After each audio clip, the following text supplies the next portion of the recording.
Hi, everybody. I'm David Myers. I'm a friend, colleague, collaborator, and perhaps most importantly, student of Arnold Band's. And we are here to assess the legacy of really a remarkable teacher and scholar of Hebrew and Jewish literature. I especially want to welcome Lisa and Jonathan, who have come from parts far and further in the last 24 hours. Welcome back. We gathered here 3 months ago to offer a different kind of tribute to Arnie on October 28th, to recall his unique personality and his impact on family, friends, and colleagues here at UCLA. Today we want to expand the lens a little bit, though I know people are going to indeed bring in their own personal recollections, but focus as well on the impact that Arnie had on the fields that we so richly fertilized. And I want to just say at the outset what probably needs no reiteration from this point further, but it's known to everybody. Arnie was really polymathic. His polymathic quality drew from his deep-rootedness in two cultures. We might call it Jerusalem and Athens, as the political philosopher Leo Strauss might put it. That is to say, Arnie was a classicist 2 times over, both in the Hellenistic classics and in the classics of Jewish literature. Leo Strauss, whom I just mentioned, was renowned for distinguishing between the esoteric and the exoteric reading of a text. The text could be understood on its very superficial level, but Strauss, who was something of a conspiracy theorist, let it be said, also and famously was interested in the exoteric reading of the text, layer of the text was the external, and Strauss was really interested in probing between the lines, as he put it, to get at the esoteric meaning of texts. Arnie was not a Straussian. To be a Straussian meant adhering to a very rigid set of hermeneutical principles.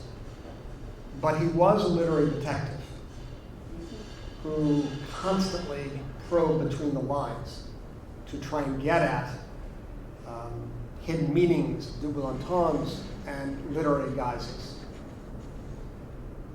And it's no surprise, therefore, that he devoted much of his career to very interesting authors who often operated at multiple registers and at different layers of meaning. I want to just mention 3 who figured so prominently in his proof: Nachman of Bratslav, Franz Kafka, and Shmuel Yosef Agnon,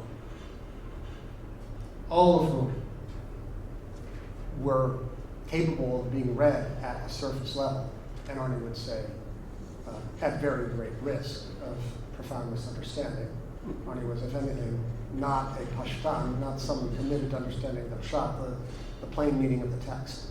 And that, I think, is what drew him to figures as complicated, as multi-layered as Nachman, Kafka, and Agnon. He really delighted in the multivalence of these authors, and particularly Agnon's prose. Agnon, whom he first got to meet on that initial visit to Jerusalem. And Jonathan, I can't remember if it was in 47 or 48. Do you remember? 49. 49. Okay, that's why I guess I forgot, because there's neither. 49, with his lifelong friend from Brookline, Isidore Tversky. I think preceded him by maybe half a year. 49. Agnon was exactly the kind of author whose riddles, irony, and humor were worthy of Arnie's attention. And he lavished attention upon Agnon in many of his writings, including and especially in his major tome, Nostalgia and Nightmare from 1968.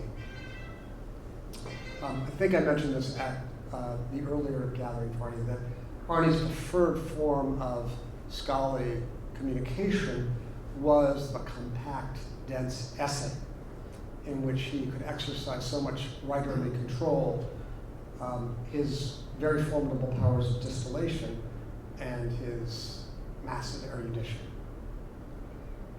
And some of those articles, those essays, are simply classics in how to capture a subject in 20 to 30 pages. Really a kind of masterclass in and of themselves.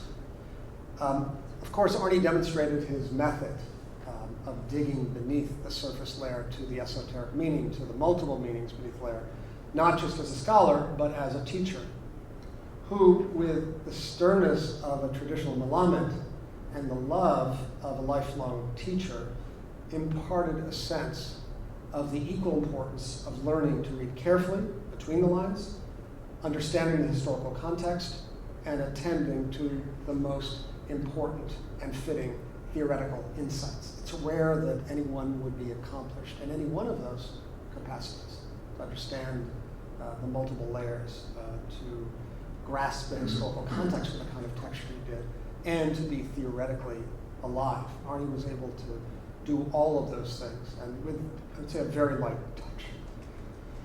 Many of us here in this room were Arnie's students. In fact, how many of us here were Arnie's students?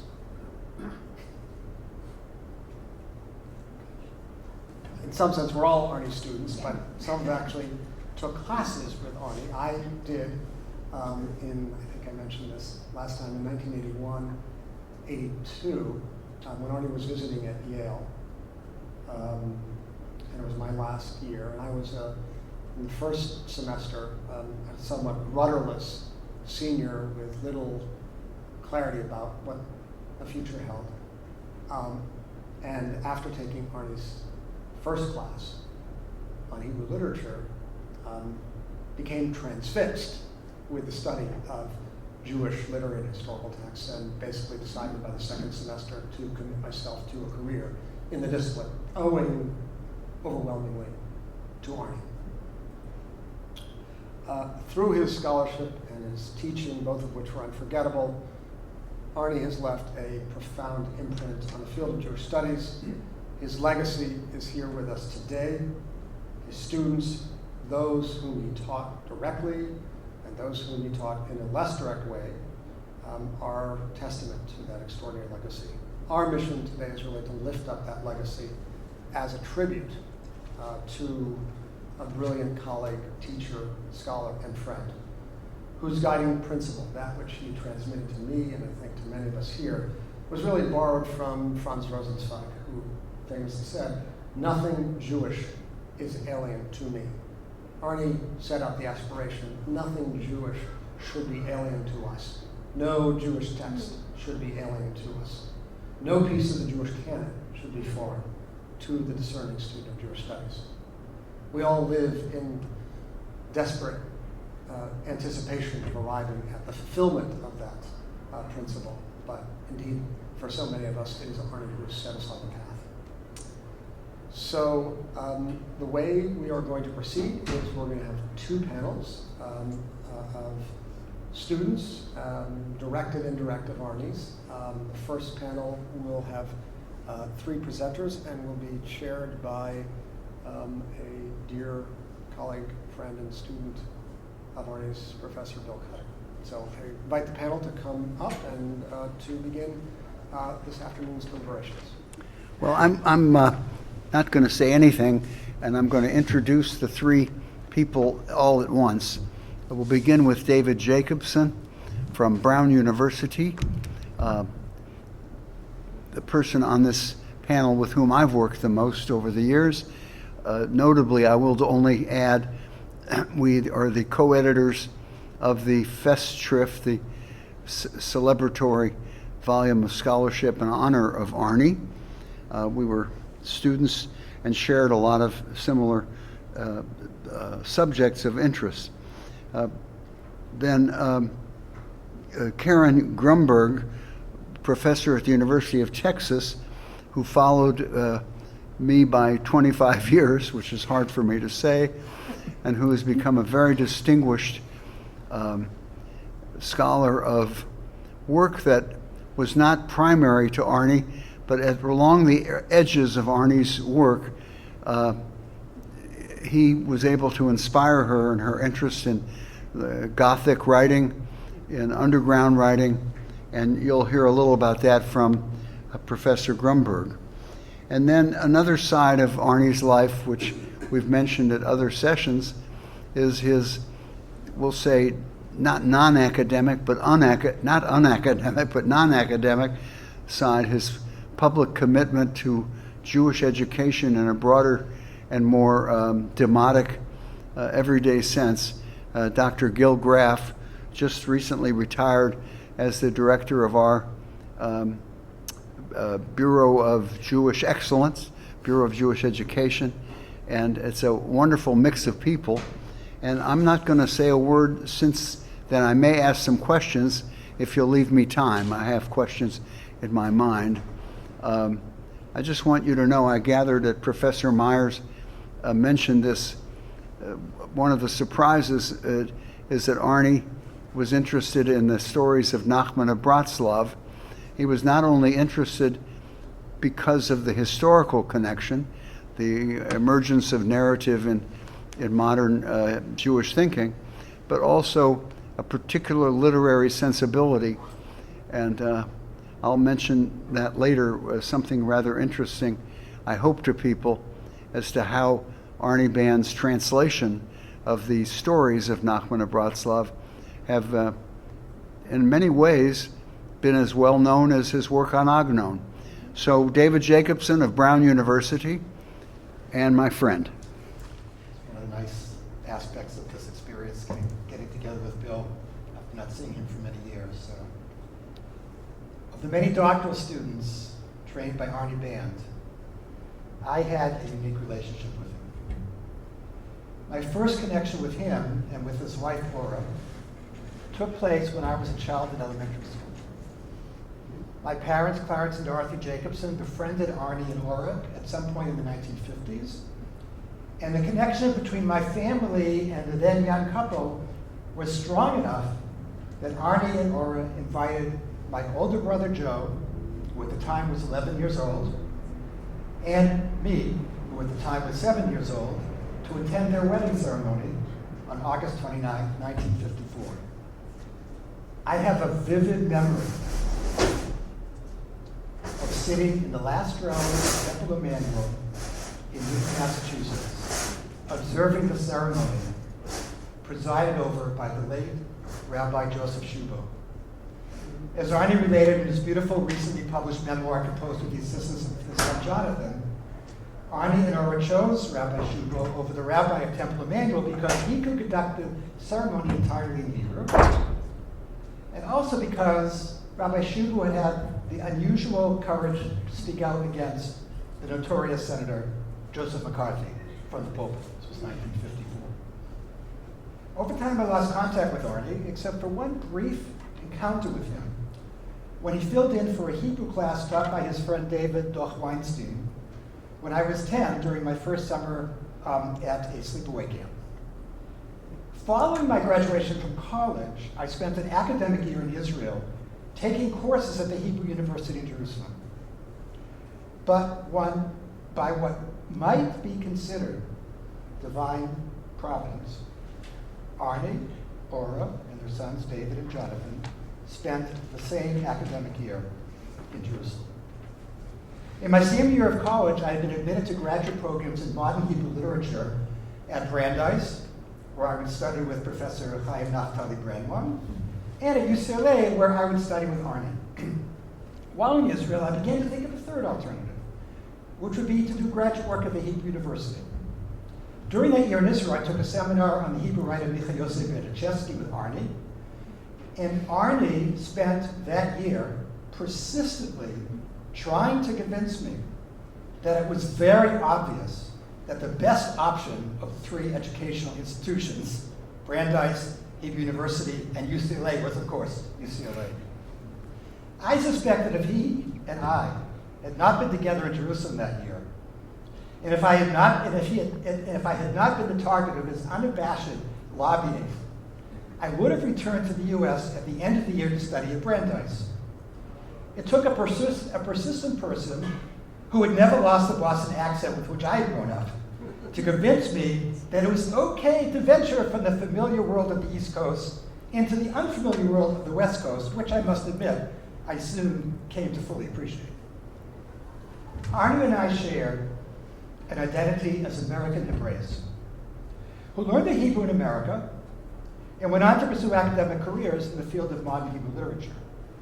Our studies, several years apart, during the academic year at what was then known as the Hebrew Teachers College in the Boston area, and in the summer at the Hebrew-speaking Camp Yavne in New Hampshire, equipped us with linguistic skills as well as the Hebrew cultural orientation that made it possible for the career choices we made.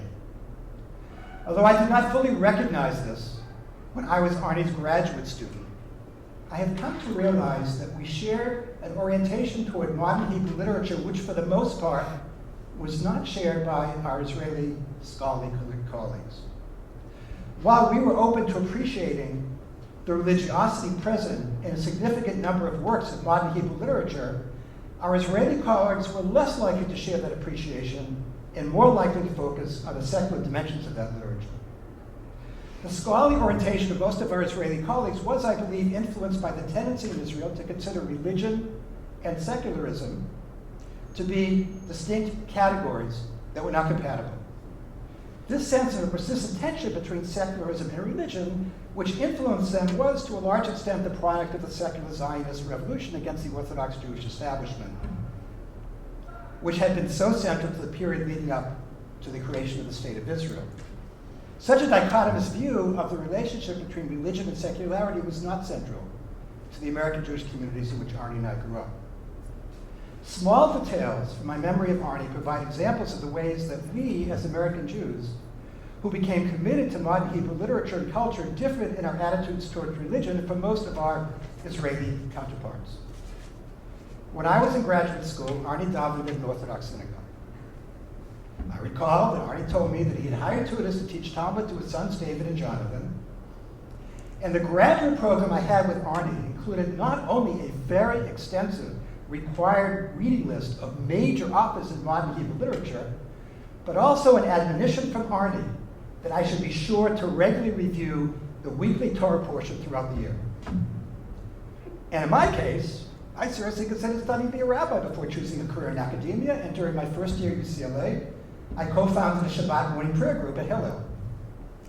I cannot imagine that the lives of distinguished Israeli scholars of modern Hebrew literature in Arnie's generation, such as Dan Meron and Gershon Shaked, or others closer to me in age, would have included such an openness to Jewish religiosity, which Arnie and I shared. An anecdote from my academic career will, I think, serve to explain what I mean by an openness to Jewish religiosity in the field of modern Hebrew literature. Several years ago, I delivered a paper at the World Congress of Jewish Studies in Jerusalem on the poetry of Yehuda Amichai.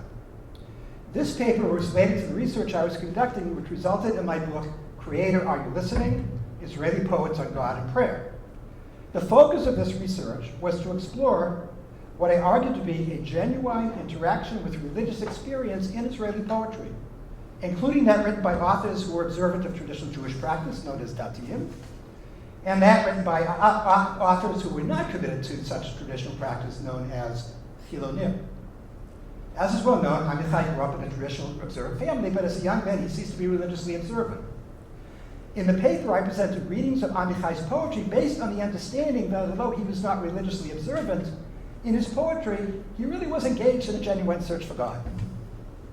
During the question and answer period, the Israeli modern Hebrew literature scholar Malka Shaked asserted that it made more sense to her that Amichai was using theologically oriented language in his poetry, not for the purpose of exploring religiosity, but only as a source of metaphors that were really about the concerns of a secular Israeli. At the time, it seemed to me that as a Chiloni reader of Israeli literature, it was impossible for her to be open to the presence of Jewish religiosity in this iconic Chiloni poet. Arnie's major groundbreaking book-length studies were devoted to the fiction of Shmuel Yosef Agnon and the tales of Rabbi Nachman of Bratslav. There's no question in my mind that Arnie chose to devote his scholarly efforts to the study of their works because of the sophisticated artistry of the narratives they composed. However, I think that Arnie was drawn to these writers also because They both lived a traditionally observant life, but in their writings, they're among the most penetrating and radical observance of the challenges to religiosity that modernity brought to traditional life. I saw evidence of that openness to the religiosity present in certain works of modern literature, which Arnie and I shared, when early in my graduate studies, he responded very positively to a paper I submitted to him in which I analyzed a poem exploring religious experience composed by the European-born Israeli poet Yocheved Bat Miriam. Later, when I proposed to write a doctoral dissertation on the retelling of Hasidic tales by modern Hebrew and Yiddish writers, Arnie fully supported the idea. I then went on to further explore the relationship between religiosity and modernity in such books as Modern Midrash, the retelling of traditional Jewish narratives by 20th century Hebrew writers, and Does David Still Play Before You? Israeli Poetry in the Bible, as well as the book I just mentioned, Creator, Are You Listening? Israeli Poets on God and Prayer. In my remarks today, I'm not arguing that only American Hebraists have been open to discerning religiosity in works of modern Hebrew literature. My only claim here is that there was something about our similar upbringings that played an important role in our relationship as doctoral advisor and graduate student, which ended up having a major impact on much of the scholarly career that I developed over the years. I conclude these reflections on my relationship with Arnold Band by expressing my gratitude to his dedication as a mentor. As a doctoral advisor, he was demanding and held me to high standards. But he also consistently encouraged and supported me, not only during my graduate studies, but throughout the years in which I was developing my academic career. Yehי zichro baruch. Thank you. Professor Grumberg. Hi, everybody. I want to just express my gratitude to have been invited to this event. I'm very happy to be here, and I'm really, can you hear me? You're closer. Closer than this? Yeah. Oh, It's better. Okay. I feel very oddly close to this microphone. But I wanted to also say that I'm having watched the wildfires from Texas on television and seeing all these catastrophic images of the city that I spent so many years in. I hope that all of your loved ones are doing okay, and I'm just glad that this could still happen, that this event could take place, and that we could all come together today to celebrate Arnie. The first time I spoke with Arnold Band, I was 19 years old. It was my last year as an undergraduate, and I was living in Lyon, France, on a study abroad program. Arnie had emailed me after reading my admissions application to UCLA's PhD program in comparative literature and asked if we could talk. So we scheduled a day and a time, and he called me on the phone because, of course, this was long before Zoom and Skype and WhatsApp. I remember sitting at the table of my very worn apartment with its peeling wallpaper and drafty windows, my beloved dog-eared edition of Baudelaire's Les Fleurs du Mal at my side, waiting with pounding heart for the formidable author of Nostalgia and Nightmare to call. Somehow, I passed the interview and was invited to join the comparative literature department. I'd actually been admitted to study French literature in the program, but after a trying year in France, decided to go a different route, and Arnie took me under his wing. I arrived at UCLA a few months after our phone call and spent the next 6 years working toward my PhD. There is so much to say about working with Arnie in graduate school. Blunt, but honest, he intimidated me and shone a harsh light on my woeful lack of preparation for graduate school. At the same time, over the years, and without my knowledge, he advocated for me as I struggled to understand the expectations of the PhD program and of academia more broadly. As much as I frustrated him, he always believed in me, even when others were ready to give up. Arnie and I read Hebrew texts together and discussed developments in scholarship, some of which dismayed him. We disagreed sometimes. When I expressed my interest in writing by Mizrahi authors, He questioned whether such a path of inquiry was productive or particularly interesting. Look, your mother is Iraqi, your father is Romanian, and they produced a very lovely person, he said genially, trying to convince me to take a different direction. We agreed to disagree on issues like these. But one of the things I appreciate most about Arnie to this day was his healthy skepticism of academic trends. He taught me to think and read critically and deeply. These are skills that every good supervisor imparts to his students, but Arnie modeled an independence of mind that I found refreshing and liberating.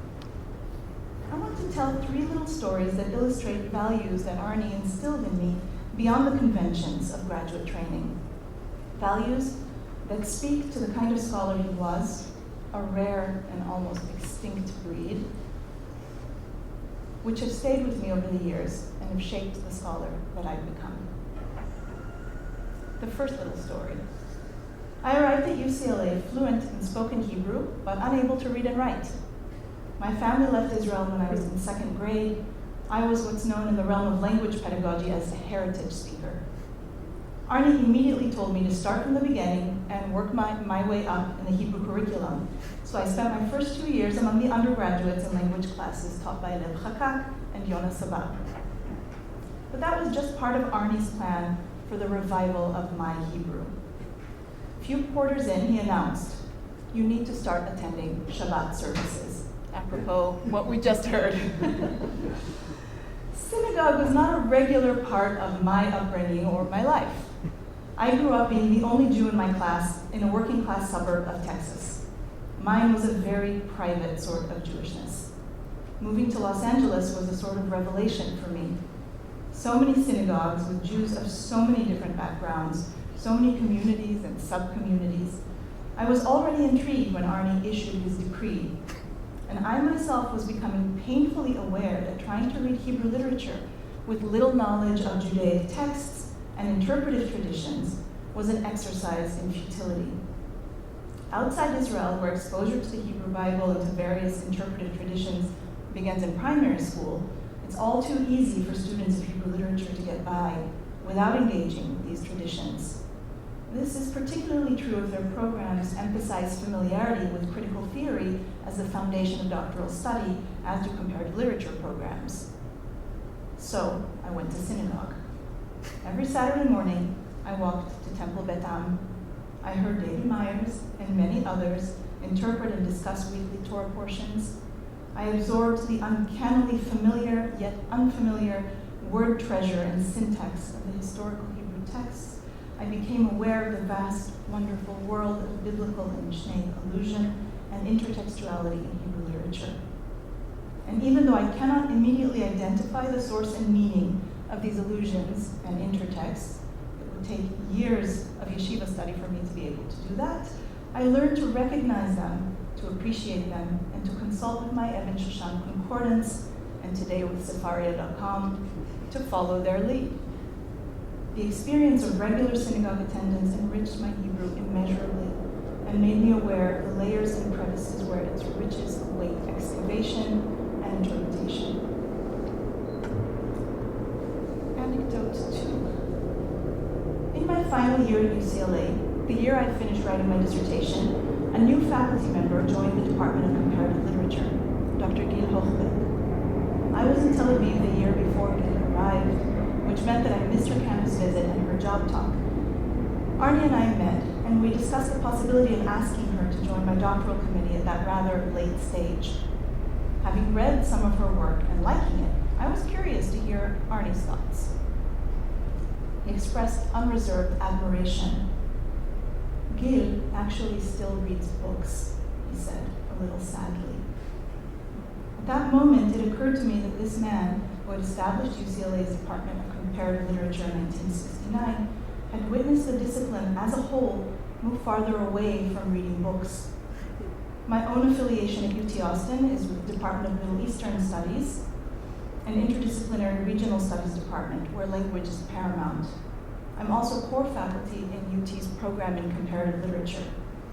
Since my arrival at UT in 2004, the same year I finished my dissertation with Arnie, I've watched as that program, like others around the US, has moved increasingly away from literature and toward myriad other forms of cultural and intellectual production. Many comparatists today really don't read books, at least not fiction or poetry, as Arne presciently recognized so many years ago. For many, this is an organic development that comes from within the discipline itself and is cause for celebration. After all, it means that more scholars can take part in addressing important questions that matter to comparatists, and they do so by marshaling diverse approaches to address a wide variety of phenomena that they consider texts. That may well be, but there's no question, to my mind, that we lose something in this process, namely the distinctive power of the written text to engage imaginatively with the world. Reading novels, stories, and poetry is the single most important thing that I do as a comparatist. I'm with Arne on this one, and I always will be. Third anecdote. This one is less about Arne and more about his imprint on my research. Since childhood, I've always loved vampires, ghosts, haunted houses. As I got older, I became intrigued by the way these phenomena connected to social and historical developments in the UK and the US. My beloved vampires, for instance, were not just terrifying Halloween figures, they were characters who literalized prejudices and stereotypes that led to nothing less than historical catastrophe. And though these ideas wouldn't fully form for another decade, I realized the potential for thinking about the Gothicism of Hebrew literature thanks to early conversations with Arne about Agnon's Adonit Varuche, The Lady and the Peddler. My second book, Hebrew Gothic, which I published in 2019, is the book I always dreamed of writing. It gave me the opportunity to consider how Agnon and other Hebrew authors appropriated this predominantly anti-Semitic mode as a response to anti-Semitism, as a critique of the collective Jewish self, or as a way of grappling with unresolved anxieties within the Jewish national project. These are serious matters, and yet, in the years I was writing the book and presenting on it at conferences, some of my colleagues in Hebrew literature expressed skepticism, sometimes tinged with light ridicule regarding the value of such a project. How could ghosts and vampires shed light on anything significant in Hebrew literature? Clearly, the field is governed by unwritten rules regarding acceptable topics of research. Yet Arne, as I noted in Hebrew Gothic, all the way back in Nostalgia and Nightmare, recognized Gothicism as integral to some of Agnon's stories. He was unafraid to chart a different path in his thinking and his research. I'm thankful for that, and I continue to pursue topics in my research that might seem unlikely, but that I hope offer new ways of thinking about Hebrew culture, comparing Hebrew and Norwegian modernisms, examining Zev Jabotinsky in light of his love of Edgar Allan Poe, analyzing Amos Oz through the prism of smallness, reading Anton Shamas with Wallace Stevens, Syed Kashua with Philip Roth, Amos Oz with Sherwood Anderson. In our final correspondence, just before the pandemic, Arne mentioned not once but twice that he had supervised 27 PhD dissertations. The extraordinary Ruth Khartoum Bloom, who completed her PhD in 1966 and taught for decades at the Hebrew University, was his first. I was one of the last. Ruth had sent Arne her latest book at around the same time that I sent him Hebrew Gothic. Having your book and hers together on my desk gives me great satisfaction, he wrote in an email. He found solace in the knowledge that he had left his mark on the authors of those 27 dissertations and on the field of Hebrew literary studies. There is no question that he did so. Thank you. As Dr. Cutter indicated, I'm the outlier on the panel. And the truth is that the first of the bands whom I met was Arne's beloved wife, Ora, Jonathan's mother, who was my teacher at Los Angeles Hebrew High School in the mid-1960s. I will say that the impact of Arnold Band on the Graff family spanned 45 years. My wife was his student as an undergraduate at UCLA. He was on my dissertation committee, albeit I was not in literature, and I'll get to that a little later. And my daughter, 40 years after I studied with Arnie, had the unique and very special opportunity of a private tutorial with Arnie, for which she is so deeply appreciative. Dr. Myers was responsible for arranging that. It was in the middle of the second decade of the 21st century.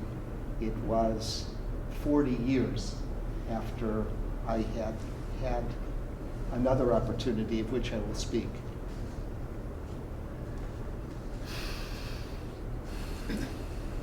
Everyone who studied with Arnie in whatever context recalls him, of course, as an outstanding teacher, an extraordinary scholar. He was generous and critical, as has been mentioned, but his critique was always Leman Ha'inyan, for the benefit of achieving precision and clarity.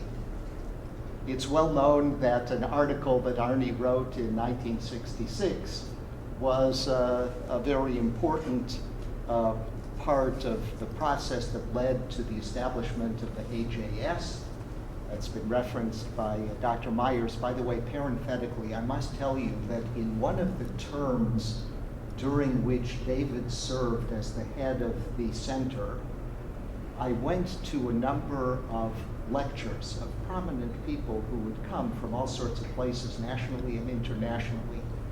And at the beginning of each person's presentation, Professor Myers would get up for about 8 or 9 minutes, and he would describe the field of which the person was going to give a talk, the state of the field today, and summarize the scholarship of the person.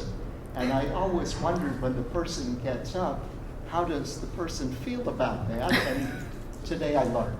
So the period between 66 and 69, when that article was written and the founding of the AJS in 1969, was significant here at UCLA in the following regard. The Department of History hired someone named Amos Funkenstein. He began here in 1967, and for the next 18 years, between 67 and 1985, Professor Funkenstein supervised 2 sets of UCLA doctoral students. There were those who were students of the history of science and those who were in the field of Jewish history. I was in the latter group. Amos, as he was known, was among the greats in his field, as was Arnold Band in his. That said, Professor Funkenstein, a person of tremendous intellect who has been described by David Myers as one of the 2 most outstanding Jewish history scholars of his generation. He was gracious to his students in every way, but he was clueless when it came to the niceties of departmental or university requirements or regulations. Fortunately, by the time I began my graduate study, it was the unwritten rule that if you were studying with Amos, Arnold Band, a well-organized, disciplined, and demanding scholar with much to share in the field of Jewish studies, and fully conversant with university requirements, as evidenced, among other things, by his having founded the university's comparative literature program in 1969, served on your dissertation committee. There was, however, a cost attached to having Arnold Band on one's committee. Students were expected to take a graduate course with him. That is how I came to study the poetry of Natan Alterman, a lone Jewish history student in a seminar among a group of students who wanted to study the poetry. Nonetheless, beyond the poetry, I marveled at Professor Band's literary insight and his pedagogy. It was not long after that experience that Arnie received the university's Distinguished Teaching Award in 1981, and I was not at all surprised. As my field of interest within Jewish history was the Haskalah, the Jewish Enlightenment, Professor Band provided me a list of scores of books and essays by dozens of Maskilic figures and Hebrew writers, from Abraham Mapu to Yalad, Lillian Bloom, Smolenskin, Yehoshua Heschel Shor, and more. Along the line, I would discuss each literary work and its themes with Dr. Band. Beyond his command of the literature, Arnie was thoroughly familiar with the historical context within which these works were written, and he contributed significantly to my understanding of the period. When the time came to research and write a dissertation, Professor Funkenstein helped guide his students to topics of interest to them, the study of which might contribute to scholarship in the field. As to reviewing each chapter of the emerging work, it was Arnold Band who scrutinized every paragraph, providing both insightful comment and editorial counsel of the highest order at his home on Lapeer. Unbeknownst to me, a foundation that had awarded me a dissertation fellowship sent the work in progress to some university publishers, and the University of Alabama's Judaic Press series ended up asking for a copy on completion, and they published it as presented to them. I have subsequently written a few books, all of which underwent substantial editing by various people along the line, and I understood at that time that it was a recognition of Arnold Band, a tribute to him, that this thing I submitted was published in the form in which it was received. And so I quote from the preface of that work. I am particularly indebted to Professor Arnold Band of the UCLA Department of Comparative Literature for guiding my reading in the Hebrew literature of the Haskalah and for his close reading of and suggestions regarding earlier drafts of the book. In other words, it was in the form in which it was published largely because of his editorial guidance. My experiences in this regard were by no means unique, and besides those 27 students in his field, there were many graduate students not directly under his supervision who benefited from his unstinting counsel and practical direction. For those who have followed the careers of scholars in the field of Jewish history, David Beal, Alav HaShalom, was just before me, and Jody Myers, Alav HaShalom, was just after me. They would stand here and more articulately express what I've tried to convey in the past few moments. On the subject of unstinting, and his guidance was unstinting, permit me to share a perhaps lesser known but significant contribution that Dr. Band made to the study of Hebrew in America. First, however, a bit of background. One of Arnold Band's closest friends from childhood in Boston, dating back to high school and college years at Boston Latin School, Hebrew Teachers College, Camp Yavne, where Arnie was a teacher, and Harvard, and proceeding to Los Angeles, where the two friends assumed professional positions, was Dr. Walter Ackerman. In a collection of essays in honor of Walter Ackerman, Arnold Band's article, by the way, Professor Cutter has an important article in that same collection. It's on Berdichevsky, right? But Arnold Band's article is remarkable. It shows really the kinship that he felt with Dr. Walter Ackerman. The title of Arnie's article is Confluent Myths, and he describes what he is writing as a joint intellectual biography. He is giving biography of Walter Ackerman, but it's also autobiographical. And it is a piece well worth reading to gain insight into the life and thought of Arnold Band. Dr. Ackerman, or Aki as he was called, in his role as Dean of the School of Education at the University of Judaism, now AJU, with the campus in the Simi Valley, before he moved to Beersheba. Dr. Ackerman moved to Israel and set up the School of Education at Ben-Gurion University. He was, while here, of counsel to the Los Angeles Hebrew High School.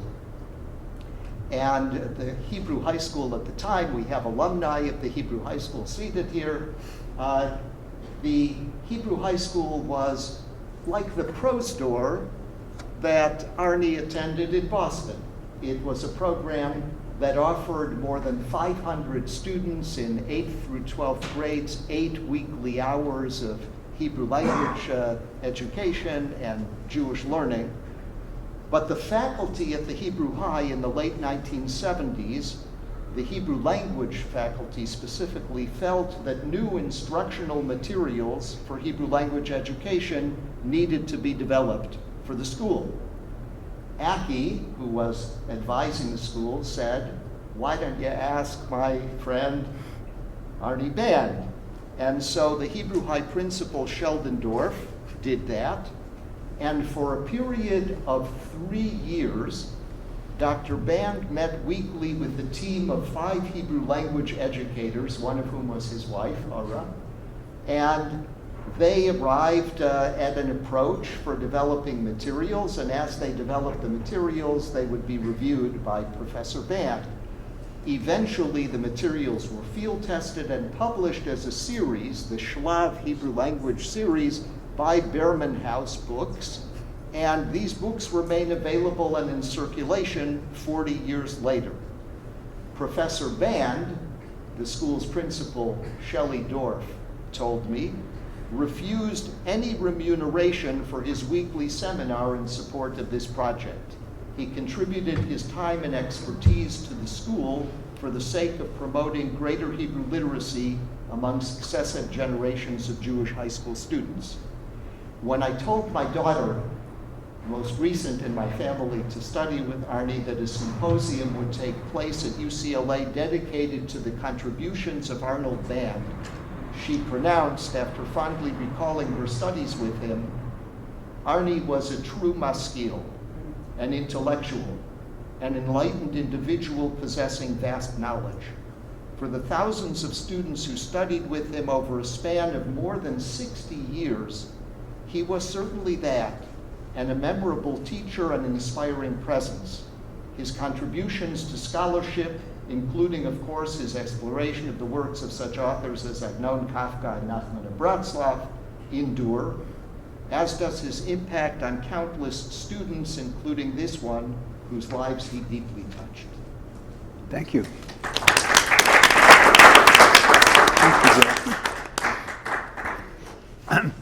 Professor Myers, what do you want to do? Yeah, sure. You said you had some questions? You want a couple of minutes? Oh, yeah. You said you had some questions, Bill? So Well, I want to know, am I on? Yes. From all three. They mentioned of Nachman of Bratslav, the kind of eccentric, I think brilliant expositor of the Lurianic Kabbalistic tradition, both in kind of philosophical agadic tract and in stories, somehow caught Arnie's fancy, and he translated all these stories.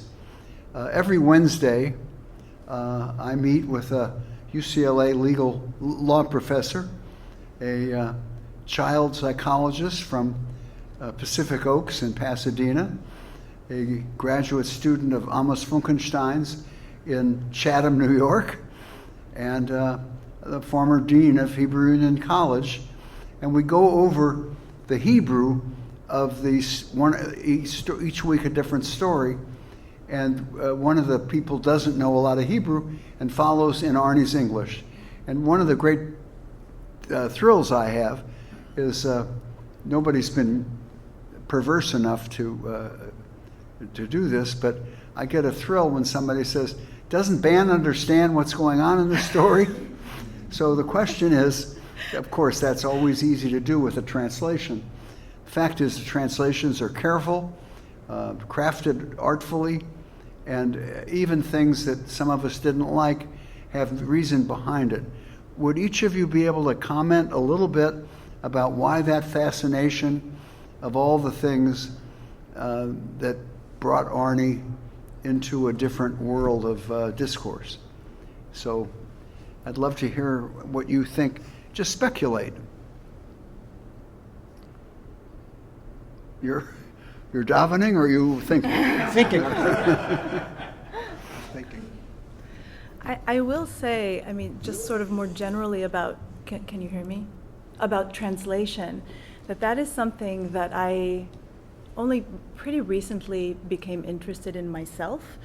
And it's one of the things that I wish that I had talked about with Arnie in our time together, because he dedicated so much of himself to those translations. And I would have lots of questions for him today.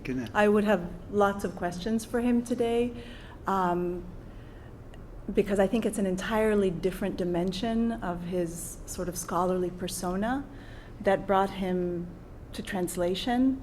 So I mean, that's what I'll say. I'll leave it at that. I'll let others maybe That's talk a good about start. the stories Thank you. themselves. But yeah.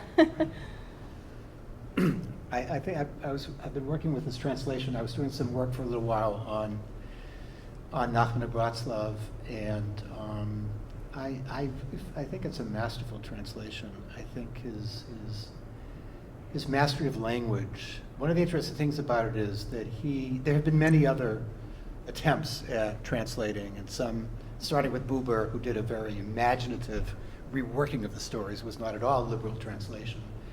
But it is, I think it's a masterpiece in the sense that because of his command of language. What was interesting about it is that the other thing about the translation that's important is, some of you know, when the stories which were originally told orally in Yiddish, and then his student, Natan of Nemirov translated them into Hebrew. And the translation was really an attempt to take into account both the Hebrew and the Yiddish. And that's very true to it, because Bratslav always have published it with the Hebrew on top and the Yiddish on the bottom. And this is something he was very sensitive to. He really was somebody, one of the things that I think was very important, that he was not necessarily the first, but certainly one of the most strongest advocates in the field of seeing the fact that Hebrew and Yiddish were all part of the same. It was the same link. It was the same literary, basically, because so many of the early writers wrote in both Hebrew and Yiddish. Mm-hmm. And he really made an attempt, and I think successfully so, to somehow keep in touch with both languages. The Hebrew itself is very interesting, because the Hebrew is kind of an awkward Hebrew, which is to some extent sort of captures the Yiddish sort of rhythm. The other thing I think that what fascinated him was that this was a masterful Hebrew writer, and he was really one of the first. Dan Meron, quite a few years later, started writing articles about the masterful literary qualities of Nachman Bratslav, but Arnie was way ahead of him, so I think it was the Hebrew, the Yiddish, that combination. But I also will say and I have to say in my talk, the writing of the talk was actually a very valuable experience to me, because a lot of what I talked about today I only discovered in the last few weeks when I was writing this talk. Is that Arnie, people's image of Arnie was, he's such a skeptic, and he's not, but I really do think that he very much resonated with what I just used the term religiosity, that there was something about that dimension, and to have a writer, and I think that's again, I've known Nachman and Bratslav, these two writers who were immersed in the field of Jewish study and Jewish observance, were two of the most important writers of fiction among Jews, and I think those are a lot of the things that I think that really captured his imagination. And it actually happened right during the years when I was we had 1 year as the seminar was devoted to literary readings of, I think it was mainly Shreiber and Nachman of Bratslav. So it's a very interesting direction for him to go in, but in the end, not surprising, I think. And not to cut Graff off, but I wonder if Arnie's knowledge of other languages also plays a part in his suppleness, because he certainly knew Latin. He studied Greek. He knew Aramaic rather well, I was surprised to say. And somehow that he didn't always look or appear supple, but his intellect was supple. Gil, you want to add something? Well, I say this thinking about just two things. I thought that David Jacobson's take, by way of conjecture, was very compelling. I say amen to that. I remember acquiring the translation of the Tales of Nachman of Bratslav. Jonathan lives in the Washington, D.C. area, and I was the director of Camp Ramah in New England for a period of time, and part of my region was the D.C. area, so I would go visiting to encourage campers to come in the summertime, and I happened to be there over Hanukkah. And my host felt bad. I was away from my family. It's Hanukkah. We want to do something for Graff. He's from Los Angeles. What can we give him that will warm his heart? A book by Arnold Band. So I received in Washington, D.C., your father's translation, and it did, in fact, not the Tales of Nachman of Bratslav, but thinking of Arnold Band, was very moving. In the piece that Arnie wrote, which he characterized as a joint intellectual biography of Walter Ackerman and himself, and he titles it Two Confluent Myths. The two myths that he points to, and it's in the spirit of Jerusalem and Athens, but slightly different. He talks about how in Boston Latin School and in their general education, they focused on Jeffersonian ideals and individualism, and at Prosdor and Hebrew College, the focus was on Achad Ha'am and the collective spirit of the Jewish people.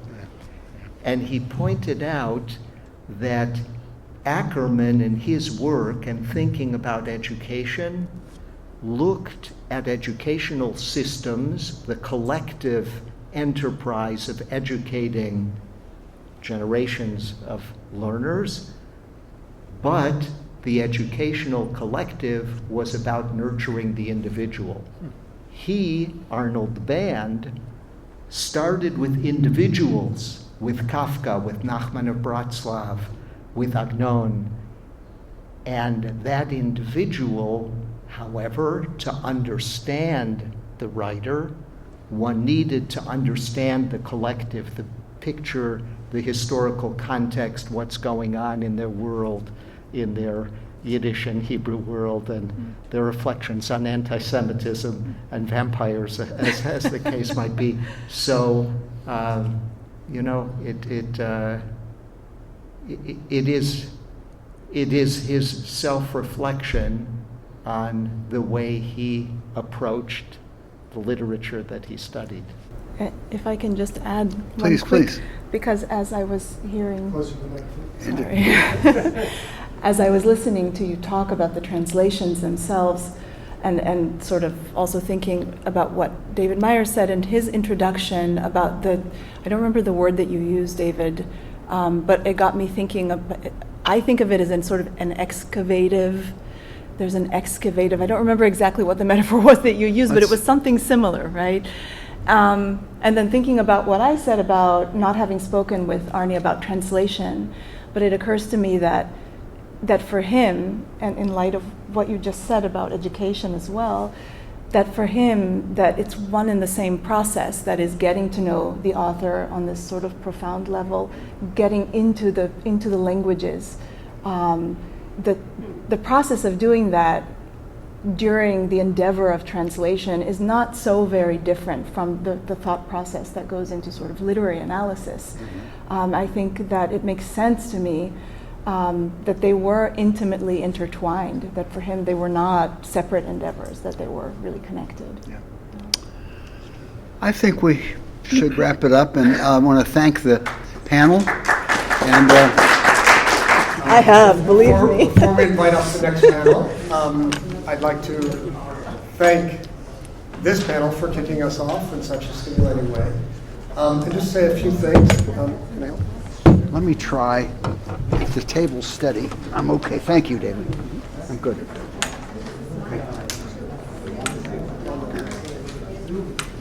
Just a few thoughts before inviting up the panel. First of all, just apropos translation, I was not only a student, colleague, and friend of Arnie's, but we were translating partners. I'm not sure if anyone else here actually translated together with Arnie. Around 2005, I brought to Arnie a text that I wanted to translate and write a book around. It is text, it was a text, 33-page Hebrew text by the great diaspora Hebraist thinker and scholar, Shimon Ravidovich. And it was a chapter that was intended to be included in Ravidovich's classic tome, Babel Yerushalayim, Babylon and Jerusalem, but wasn't included in part, well, no small part, because of its explosive content. It's called Ben Eder La'alav, between Hebrew and Arab. And a book appeared based on our translation. I just want to say a word about what it was like to sit for a year and a half and translate together with Arnie. We did what one did when one sat in a tutorial with Arnie. We read every sentence, every single word. But we did it not as Malamed and pitiable student, but as co-equals. And it was extraordinary. Because we read each sentence, and Arnie would plumb the depths, the intertextual depths of every sentence. And I would add historical context. Why was Ravidovich saying this now? And Ravidovich was an author of extraordinary depth himself, who could write in many different Hebrew registers, including his own, meaning we had to kind of decipher many Ravidovichian neologisms, inventions, along with many very obscure words that had almost no appearance in the published Hebrew text. And it was in many ways the capstone to our relationship as scholars, this process of translating together with Arnie. So that's observation one. The second observation is the one person I think will appear on our as a discussant today, who is not directly a student or mentee of Arnie, is Ayelet, who is a wonderful Hebrew writer, who you all should read, and whom I met at the annual memorial tribute to Dr. Baruch Link. Thus, we can see, in some sense, the Shashal Takabbalah, the chain of tradition, that Ayelet came to us in some indirect way through one of Arnie's most beloved students, Baruch Link. So that makes you part of the greater Band family, or diaspora, we might say. We're really delighted to have you. The third thing I want to say is that this next panel is going to be moderated by Dr. Shreiber Goldstein, and I just want to express on behalf of everybody here our deepest empathy and best wishes for you as you have faced the greatest of challenge from the fires that are producing so much of our precious neighbors. So it's really good to see you, Shreiber. And panelists, come on up. It's really an honor for me to be here. I was out of the country for Arnie's, for the memorial that was done for Arnie in October, and was really so unhappy to miss it. So I truly appreciate the opportunity to be here. I want to introduce the two people who are going to speak to you from this panel today. The first is Ayelet Gundar-Goshen. Ayelet was born in Israel in 1982. She's a practicing clinical psychologist, has been a news editor on Israel's leading newspaper, and has worked for the Israeli civil rights movement. One Night in Markovitch, her first novel, won the Sapira Prize for Best Debut. Her novel Waking Lions was a New York Times Book of the Year and won the Wingate Prize. And her novel Liar was editor's choice in People magazine. All of her novels are available from Pushkin Press. Our second speaker will be Maeera Shreiber. Maeera is an associate professor of English and a former director of religious studies at the University of Utah, where she teaches and writes about poetry, Jewish American literature, ethnic American studies, religious studies, and interfaith relations. Her book, Holy Envy, Writing in the Jewish-Christian Border Zone, is what caught our attention recently. Ladies? So, shalom. And I have to say, the second time that it's happening to me was the week that I'm sitting in a room. I'm the only person here, to my understanding, that didn't know Arnold Band in person. And I feel that I'm jealous of the other people sitting in the room from what I'm hearing. And I will talk from the perspective of an Israeli author, a Hebrew author. And as you may assume, Israeli authors in general, have an ambivalent relationship with literary scholars. And I'm thinking about the relationship, the way I imagine the relationship between Avraham Band and Shai Agnon. Because if you think about Shai Agnon, who was a brilliant, one of the founding fathers of modern Hebrew literature, he was just as concerned about writing his novels as he was concerned about writing the narrative of who is Agnon.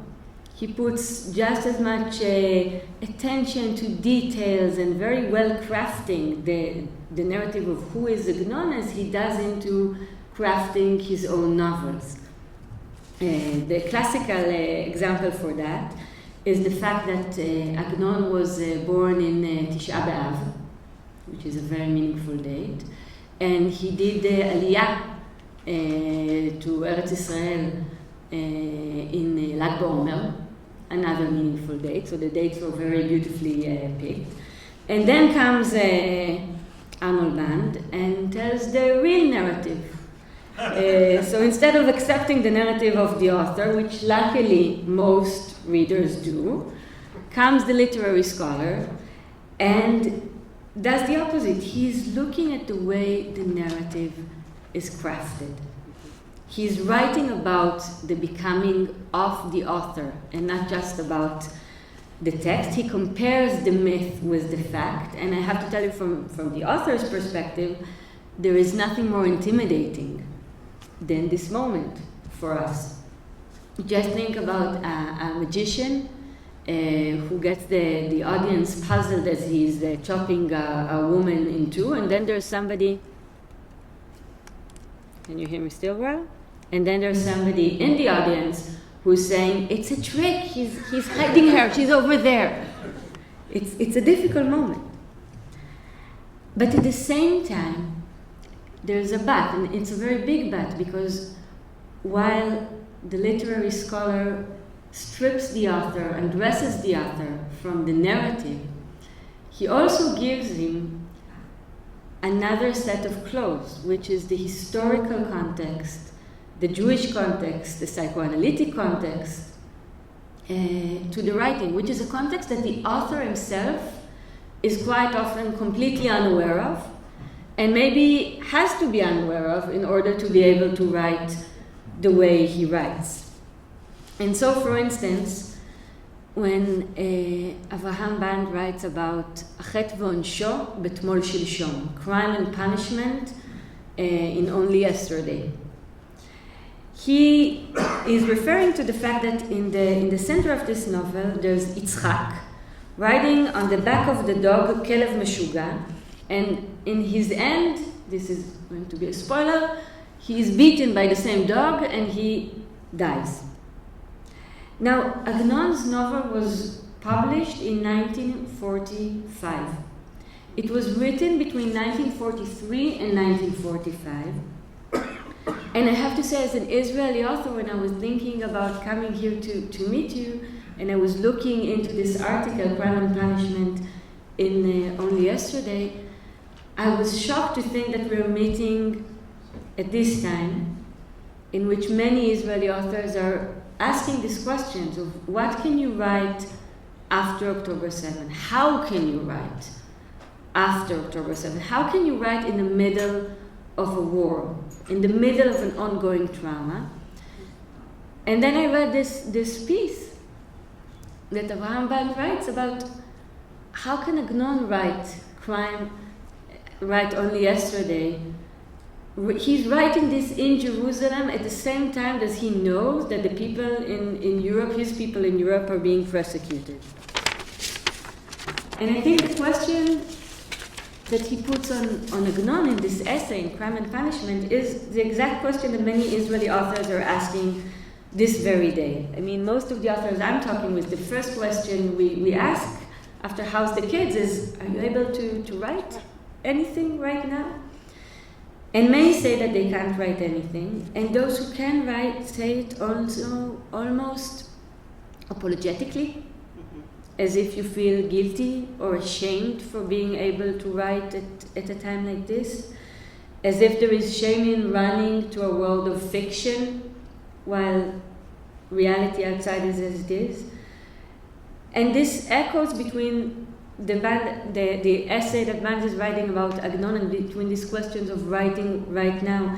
Is it a time to lock yourself in a room and write a novel? Is it a time as an Israeli to go to the street and rally for a hostage protest? Is writing turning away from reality, or is writing a form of activism?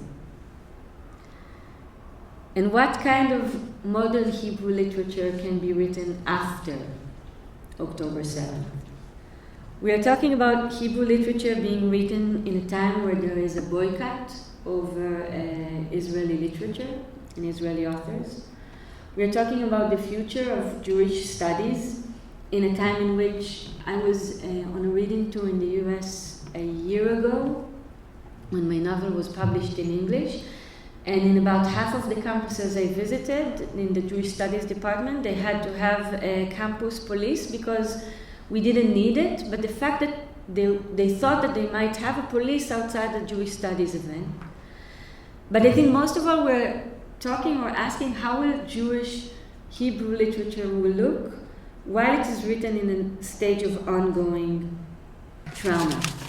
Especially, I'm thinking about Band's title about Aleph Bet Yehoshua. In Hebrew it's called Archeologיה של הונאה עצמית, the archaeology of self-deception. And I think if there's one thing that we're unable to do after October 7th is go on with self-deception. So what happens when self-deception hits a wall? What can be written after that? And Band writes about Tmol Shilshom, I will read it in Hebrew and I'll try to translate. He says, דומני שראשי הקורא ואפילו מבקר טקסטים ספרותיים, לשאול כיצד השפיעו הידיעות על החורבן בבית ישראל במזרח אירופה, על סופר עברי יושב ירושלים, ולא כל שכן על סופר עברי שמרבית יצירתו דנה בגורל ישראל בדורות האחרונים. I believe the reader might ask, and even the scholar might ask, how did the news about devastation of Jews in Eastern Europe affect a Hebrew author sitting in Jerusalem? And he later writes, יש לדעתי הקבלה מדהימה בין המשמעות היסודית של תמול שלשום, עקדת יצחק, עקדה ללא טעם, לבין הסיטואציה ההיסטורית. He says there is an amazing parallel between the fundamental meaning of only yesterday, the binding of Isaac, the pointless binding, and between the current historic situation. So he was writing about historical context, and we are talking in the middle of an historical context, which is soaked in trauma.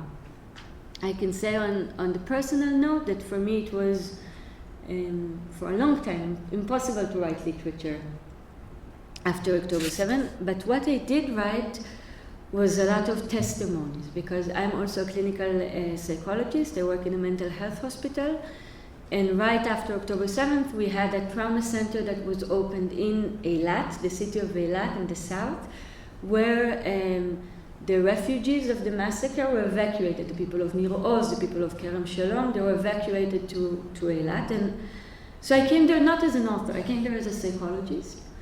But I realized that some of the work that we were doing, some of the first aid psychotherapy work that we're doing with survivors of the massacre has literary aspects in it. Because one of the things that we did with survivors was we were working with them on forming a narrative of what happened. People would talk and everything would be fragmented, and we would sit down and we would try to form it into a story that has a beginning and has an ending. People would talk in present tense. I'm running, I'm hiding. And we would gently switch back to past tense. You were running, you were hiding. Because one of the things we knew when you deal with survivors of trauma, if you want to prevent post-trauma, post-traumatic stress disorder, one of the things that can help is to restore a sense of time, to be able to differentiate between the past and the present. Otherwise, we can fall into flashbacks.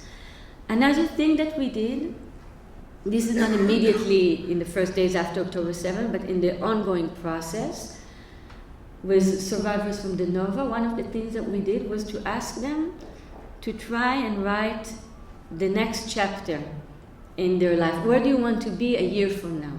How can you imagine the next pages in your life story? These are literary questions, but we use them as a therapeutic instrument. And obviously after doing that, you can't go back to at least I wasn't able to go back to writing fiction. But then I heard a story from Alon Zigman. He's the director of Shtisel. I think maybe you've seen Shtisel. He's a very interesting man. He told me this story that happened in his neighborhood quite a few days after October 7th. They had a street dog in his neighborhood, and the kids, they liked the dog, and the kids named the dog. They gave the dog a name. They called him Herzl. Somebody thought it was funny. And then after the war started, with all the sirens, the missile alarms going on, Herzl disappeared because, you know, dogs are afraid of hopes you don't know how loud the siren is, but dogs hate it. And he ran away. And I told Alon, wait a minute, are you telling me that now all the kids are running and looking for Herzl in the middle of the war, saying, Herzl, Efota, Herzl, Efota. This is unbelievable. And then I recalled another story that I read in the news about families that were evacuated on October 7th and that just ran away from the southern part. And some families left behind the family dog. Because especially in a kibbutz, the dogs are running outside, so you just run. And sometimes they didn't see the dog and they ran away. And the kids would be very angry because, well, how could you leave the dog? And when I heard of it, I thought about the first story that I wrote after October 7th, which is a story about a family that wasn't directly affected, but they ran away and they left behind their dog. The dog is Herzl. And their daughter is really angry at the father for leaving the dog. And she says, how could you leave the dog? You have to drive back and get the dog.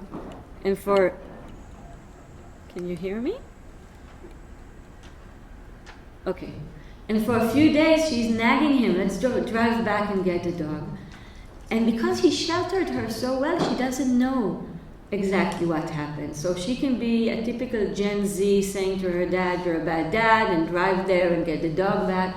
And eventually he does it. He goes back to find the dog, and he's going around in this deserted place, and he's shouting, Herzl efota, Herzl efota. And he comes back, he couldn't find the dog, and she's so angry at him, and that's when he explodes on her, and he's saying that she's spoiled, and he's telling her some of the things that he hides from her. He's saying, some people lost everything, and you're obsessed about your dog. And though she runs out because she's very stressed, and he's going after her to the park in Tel Aviv. Many families were evacuated to my neighborhood in Tel Aviv. And she thinks she sees the dog. She thinks that the dog followed them because she sees exactly the shape of the dog in the park. And he looks and he knows that this is not a dog, it's a jackal. Park Ercon in Tel Aviv is full of jackals right now. Really. I ride there in my bicycles at night, it's scary. It's a jackal, it's not the dog, it's not Herzl. But he chooses not to say to her anything because he thinks that the wild jackal is less dangerous for her in a way than reality, than the fact that it's not Herzl. So I finished writing this story, and I gave it to my dear friend Dr. Shira Haddad, who is an Agnon scholar, and she's the one who sent me the article about the Agnon by Arnold Band. And I sent her the story, and she told me that she really liked the reference to Agnon and to the dog in Only Yesterday.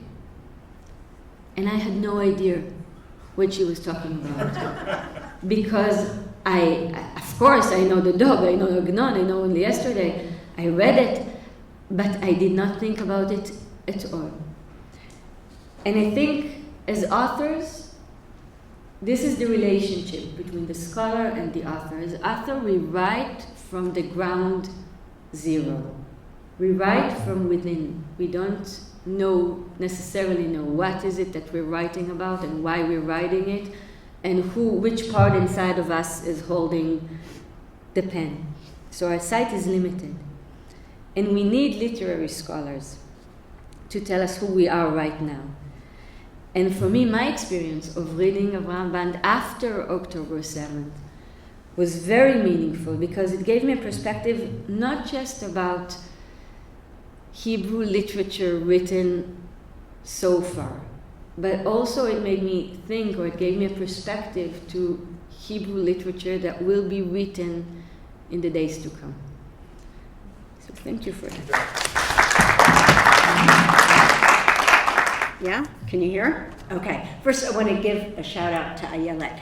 I didn't realize who she was, and I started to read The Liar before anything, and all of a sudden I looked at the panel list, and the writer I'm reading, she's here. So I'm a fan. As you can tell, she's a great storyteller. Highly recommend it.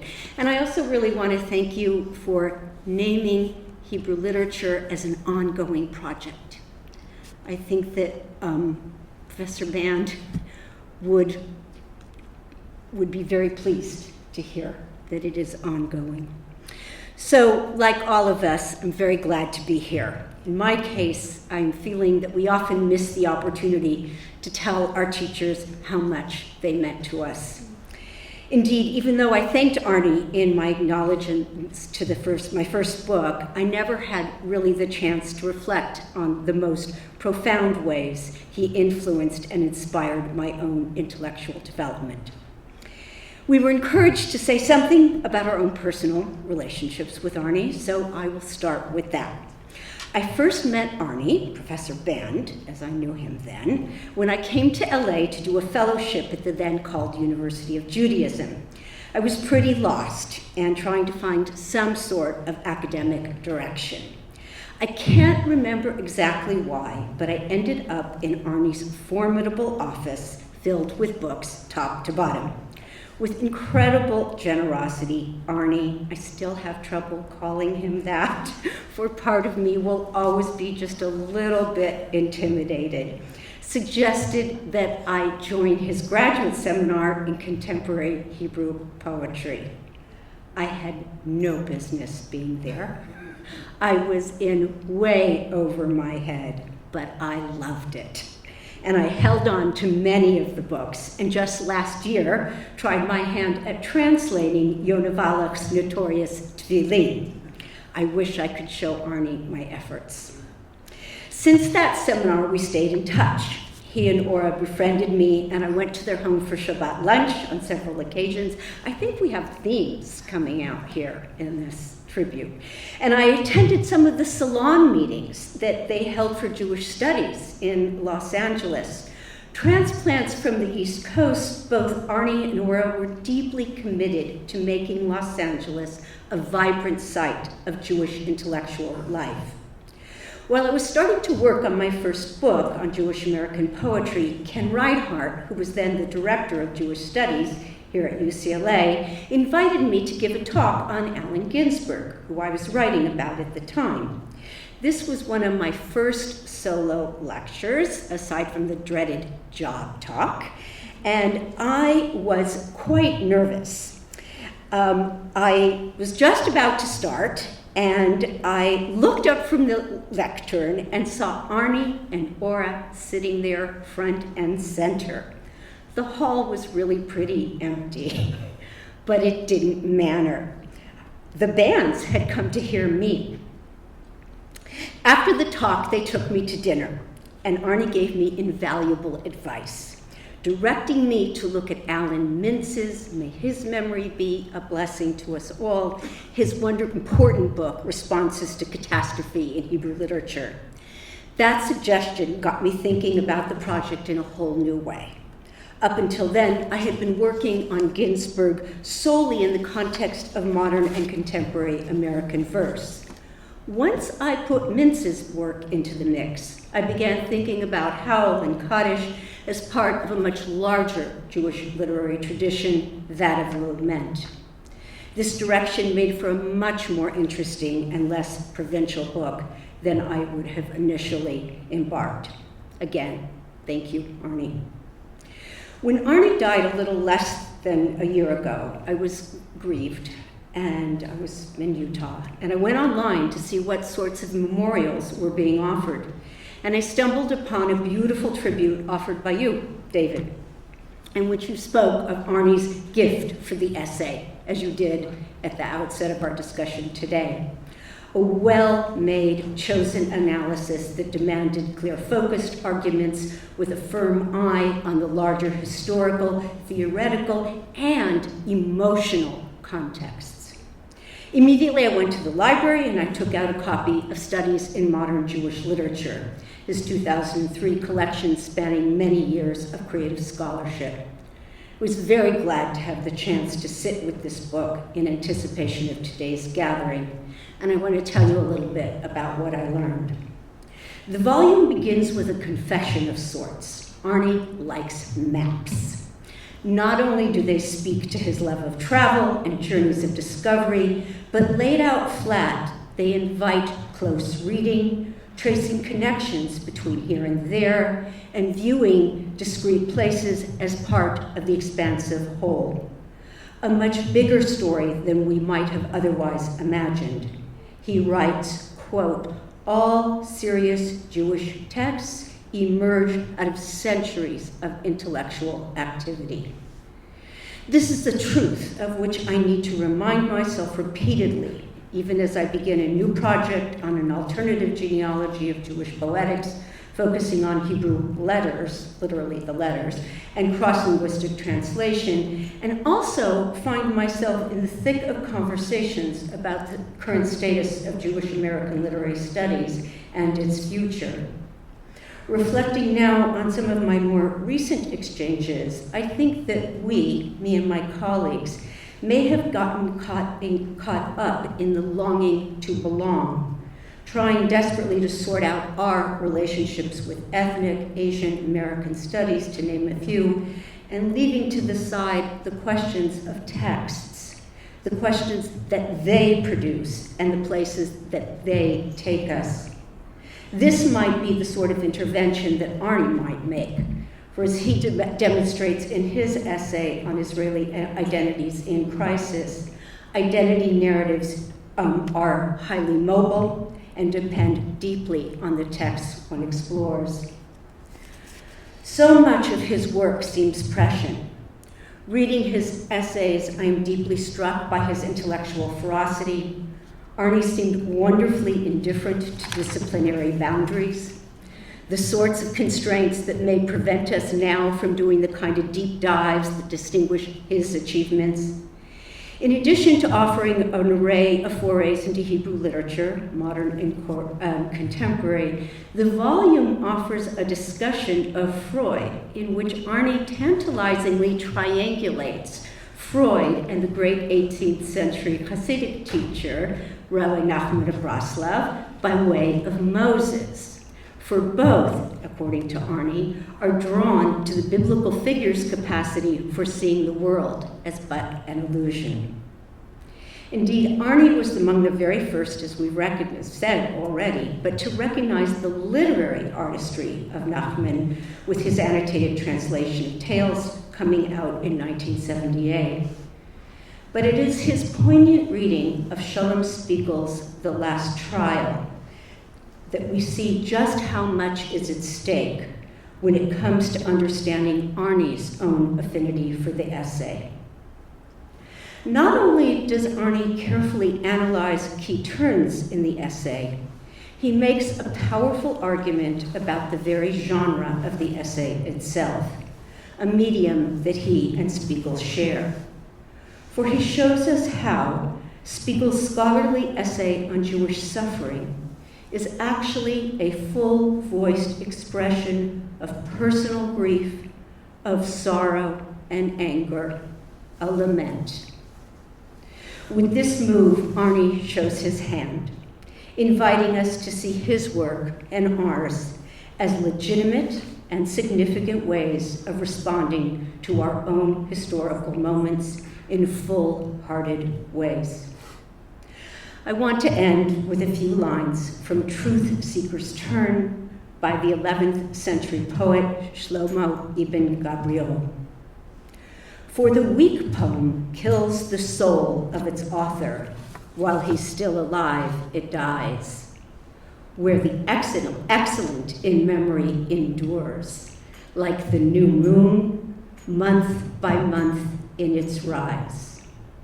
Arnold Band is surely excellent in our memory and continues to rise, as does the new moon. On this Rosh Chodesh Shvat. Ayelet, as you were talking, first of all, thank you both. This was really wonderful to hear everything. It's so rich, so many things to ask about. And I loved, what I wanted to ask Ayelet about was the distinction between the critic and the author that you began to speak about. And as you were talking, and you referred to Arnold Band as Abraham Band. And I remembered when I was in graduate school, I was in the library in the Hebrew literature section, and I suddenly came across a book of poetry by Abraham Band. And that's the immediate association I have, because you don't often hear him called Abraham Band, but in the poetry, in published poetry, that's how he's named. He published poetry. And I couldn't help you raised Agnon, and of course there's Agnon's Nobel Prize acceptance speech, in which his shtick was to say, people say, he must have read Kafka. He must have, I don't know who these writers are, right? And that's part of that performance that I think that you're this intricately crafted sort of persona of the author. I just wondered if, and I guess it's a question for everyone in the audience, because I don't know very much about the poetry.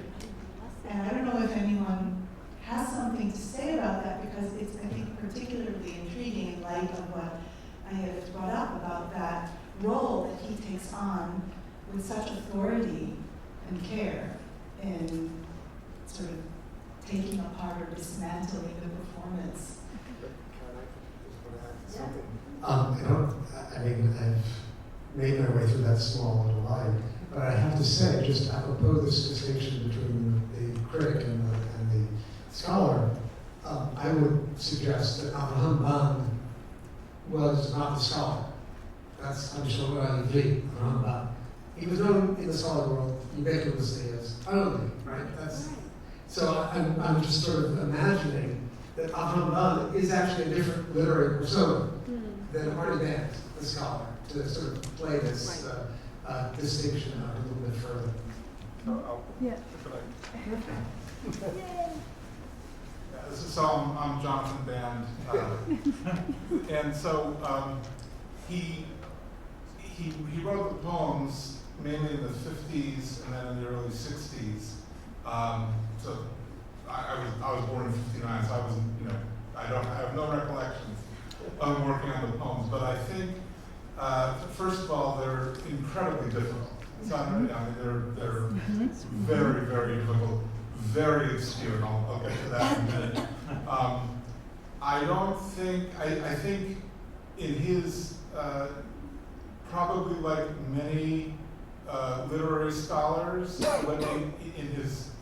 if it were up to him, he would have been a famous author, right? I mean that, it's like those who can do and those who can't teach, and so I think he really would have liked to have been, a great Hebrew novelist, a great Hebrew poet, but I think it could be also he recognized that he kind of wrote the poems, maybe it received some attention, but also it's like you really can't make a living in the United States as a poet of, Hebrew poet.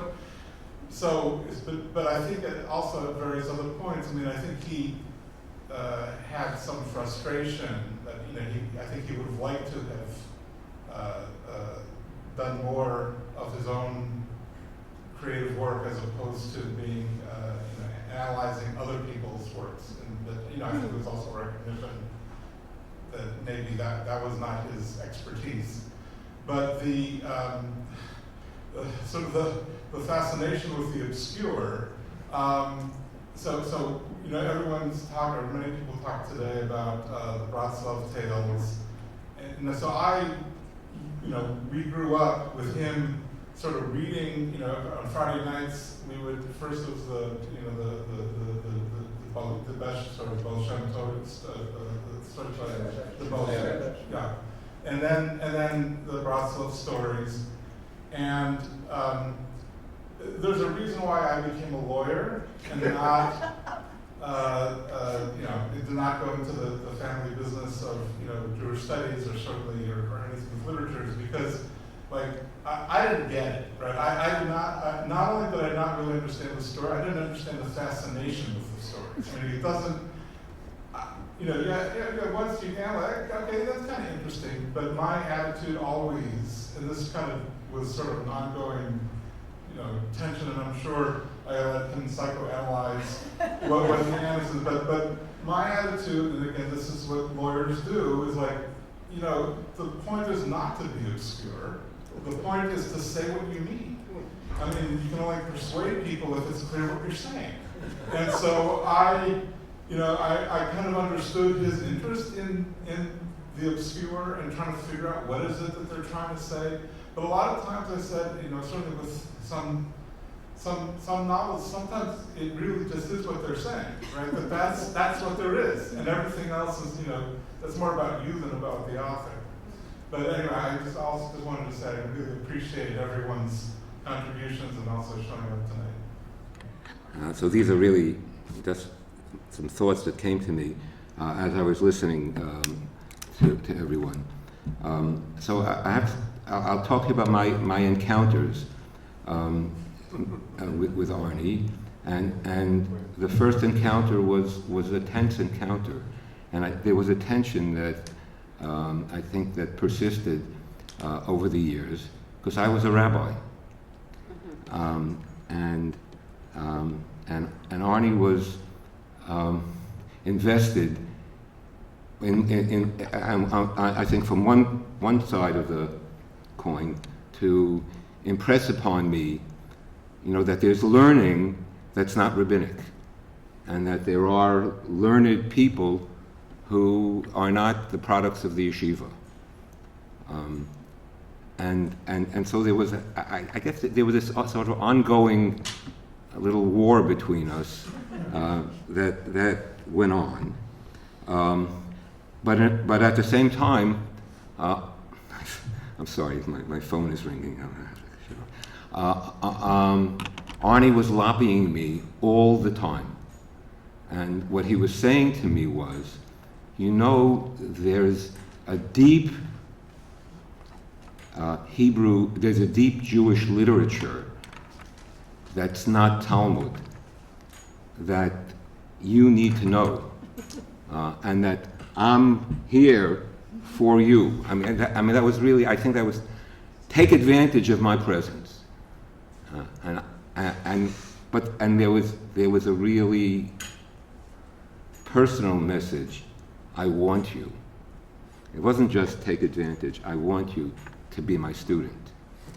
And I carried this with me. I never became Arnie's student. I did hear him speak. I did learn from him enormously. I actually, I think he was the first one that I had invited on Yom Kippur to speak about Yonah. We had a custom at Hillel that I started, that every Yom Kippur another professor would analyze the book of Yonah. And Arnie initiated this program, and I think we even thought together that we could publish them, which we never did. But I want to say something else, because what I realized over the years, at least in terms of our relationship, that there was this, and I think most of you know this, there was this tough exterior. You know, that was Arnold Band, who was a master and who had some degree of political influence around the campus, and was a personality. But you were asking about Rabbi Nachman. There was an inner Arnie, and the inner Arnie had a spirit. And the inner Arnie was very important in terms of what went on here at UCLA, because the inner Arnie was Arnie the Jew. And that was, he carried that with dignity, with a sense of commitment, and that in many ways was, I think, the explanation for the impact that he had on his students, because what he was teaching them was not just literature, he was teaching them something from his heart that was very important. And that actually, I think, from what I understand in terms of the generations of students who came through here, really changed their lives. It was transformative for people to see this academic who was really at the height of his intellectual capacities, also someone with an identity that was reflected not only in his practice, but in his scholarship as well. So that synthesis was distinctive, and it's important. I think it's somewhat lost in what now is the Jewish studies. He understood that aspect of Jewish studies that could be, in a sense, very influential in campus life and in Jewish life. Yehi Zichro Baruch, because he left us with a legacy and a responsibility, and there's a sense of obligation. He has a claim on us, it seems to me, to carry on his tradition. Thank you for this opportunity.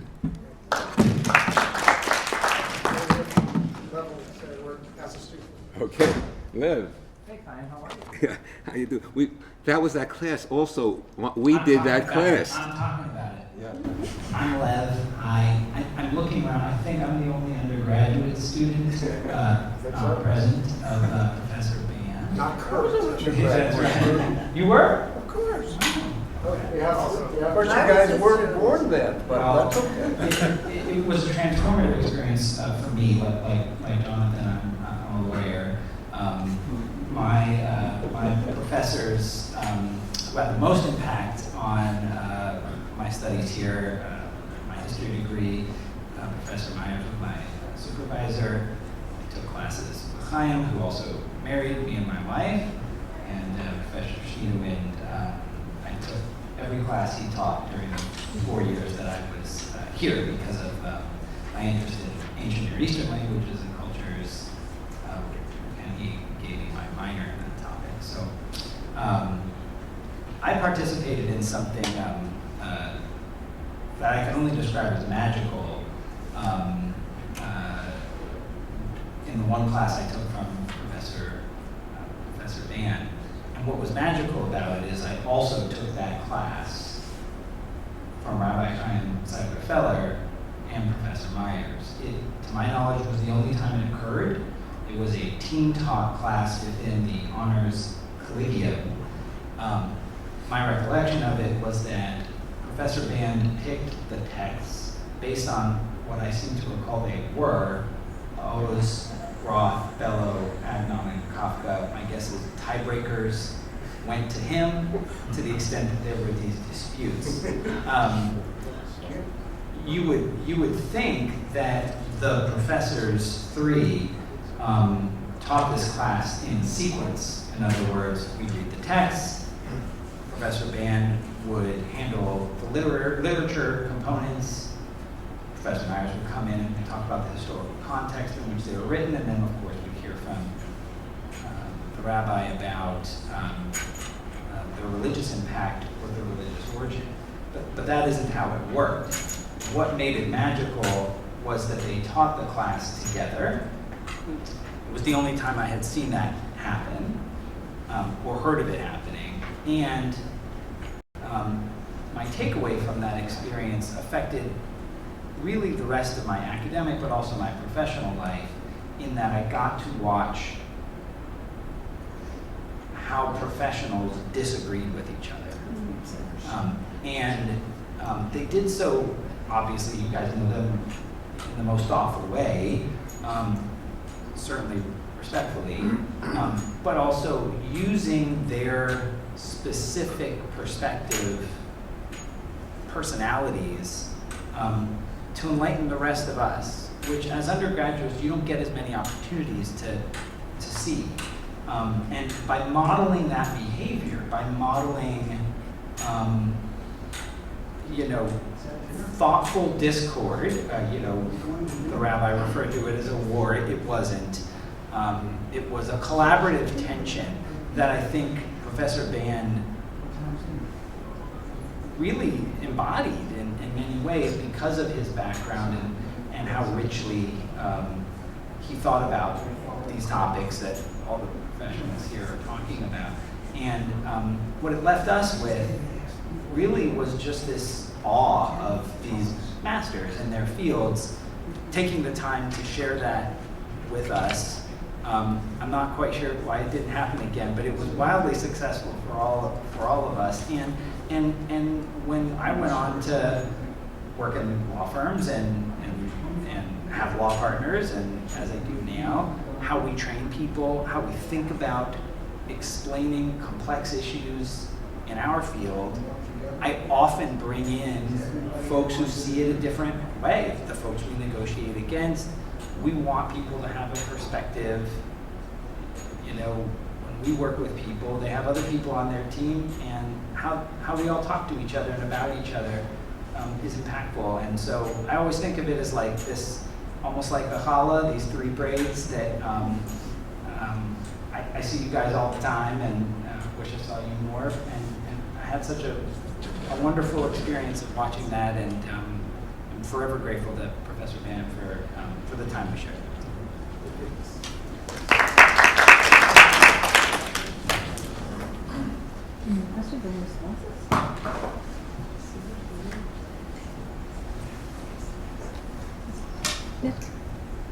Any last words? Thanks. There's never a last word. Any last words for our panelists? No? I think we should do a collection on Memories. Well, I will. and on Rabbi Nachman. But I will say, at Arnie's 75th birthday, which was held, there was a big conference held in his honor. And what I said about him then, and listening to everyone, remains as true today. He was a supervisor. He had an amazing ability to see and to make you feel seen, Yes. and to respond to who you were in such an incredibly authentic way, that you felt acknowledged, you felt understood, and you felt as though your mind meant something. And I think that that was one of the greatest gifts he gave. And in describing what you described, to be able to show your own mind and share it with scholars and be willing to be contradicted, to engage, it was a tremendous gift to be in his presence. That seems like a great way to end the formal part of our afternoon. Thank you to this panel.